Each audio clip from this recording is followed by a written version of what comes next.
नमस्कार मैत्रिणींनो, श्री स्वामी समर्थ. तर आज आपण रवा आणि बेसनचं पीठ वापरून व्हेजिटेबलच्या स्टफिंगसहित विदाउट ब्रेड सँडविच कसं बनवायचं ते बघूया. तर आता आपण ह्या ठिकाणी पीठ घेतलेलं आहे, जे की गरा आणि बेसन 1/4 रेशोमध्ये वापरलेलं आहे. म्हणजे आपण इथं 1 वाटी गरा घेतला तर पाव वाटी बेसनचं पीठ घेतलेलं आहे, किंवा तुम्ही डाळसुद्धा वापरू शकता. बेसनचं पीठ आणि गरा मिक्सरवरती बारीक करून घेतलेला आहे आणि आपण आता ते पीठ आहे ते भिजायला घेऊया. तर इथं आपल्या गरजेनुसार जेवढं आपल्याला हवं आहे तेवढं पीठ एका पातेल्यात थोडं थोडं पाणी घालून, जसं व्हिडिओत दिसतंय त्या कन्सिस्टन्सीमध्ये येईपर्यंत फेटायचं आहे. थोडं थोडं पाणी घालून, जास्त पातळ करायचं नाही आणि व्यवस्थित मिक्स करून साईडला ठेवून द्यायचं. आणि तोपर्यंत आपल्याला त्याच्यामध्ये लागणारं स्टफिंग तयार करून घेऊया. तर त्यासाठी कढईमध्ये 2 पळ्या तेल आणि तेल गरम झाल्यानंतर त्याच्यामध्ये मोहरी आणि जिरं टाकून घ्यायचं आहे. मोहरी जिरं चांगली तडतडल्यानंतर आपण इथं चिरून घेतलेलं कांदा, टोमॅटो आणि तुम्हाला जी कुठली व्हेजिटेबल आवडत असेल ते तुम्ही घालायचं आहे. तर आता या ठिकाणी आपण कांदा, टोमॅटो, आणखीन काकडी घेतलेली आहे. तर त्याला तयार केलेल्या फोडणीमध्ये थोडा वेळ भाजून घ्यायचं.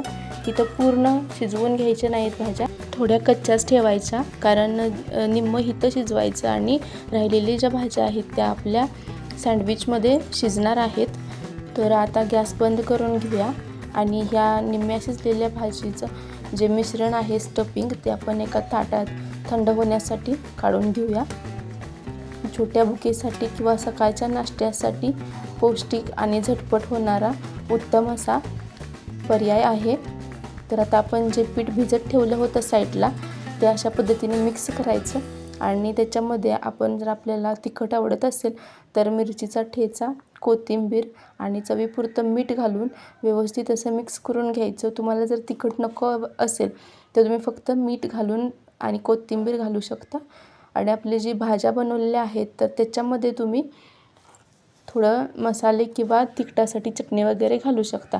तर सँडविचसाठी लागणाऱ्या दोन्ही वस्तू इथं तयार झालेल्या आहेत.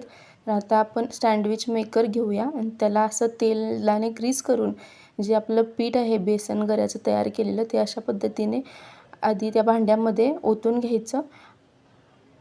थोडं थोडं मध्यभागी ओतायचं, म्हणजे ते साईडला सरकत जाते.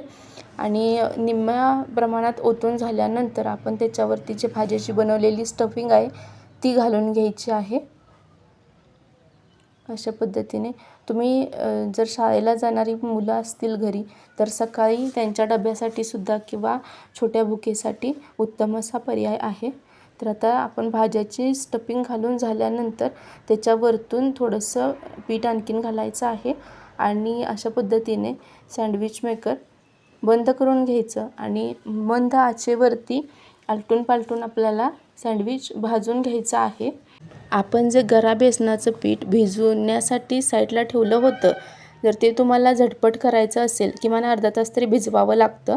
जर ते तुम्हाला झटपट करायचं असेल तर गरम पाण्यामध्ये ते पीठ भिजवायचं आणि त्याच्यामध्ये चिमूटभर सोडा टाकायचा, जेणेकरून ते पीठ पण भिजलं जाईल आणि आपल्याला ती लागणारी प्रोसेस आहे किंवा सँडविच आहे ते आपलं व्यवस्थित फुगून तयार होईल. तर तुम्ही बघू शकता बारीक गॅसवरती आपण दोन्ही साईडनं सँडविच व्यवस्थित असं भाजून घेतलेलं आहे.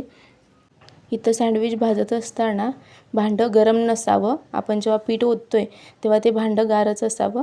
आणि दुसरी गोष्ट म्हणजे गॅस एकदम मोठा किंवा एकदम छोटा करायचा नाही. मंद आचेवरती, मध्यम आचेवरती आपल्याला आपलं सँडविच आहे ते भाजून घ्यायचं आहे, म्हणजे ते आतपर्यंत व्यवस्थित असं भाजलं जातं. तर अशाच पद्धतीने आपण बाकीचे सुद्धा सँडविच तयार करून घेणार आहोत.